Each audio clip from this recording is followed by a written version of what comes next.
So guys, I'm going to be using Chrome for this tutorial, but it will work on pretty much every web browser. It's pretty much the same steps. It will look a little bit different, but it's still going to be pretty similar.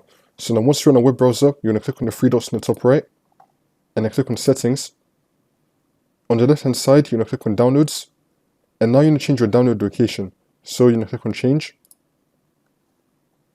scroll down, and then click on this PC, and then select the drive which has the Windows logo on it. You're going to double click on this, and then click on Users, and then click on your username,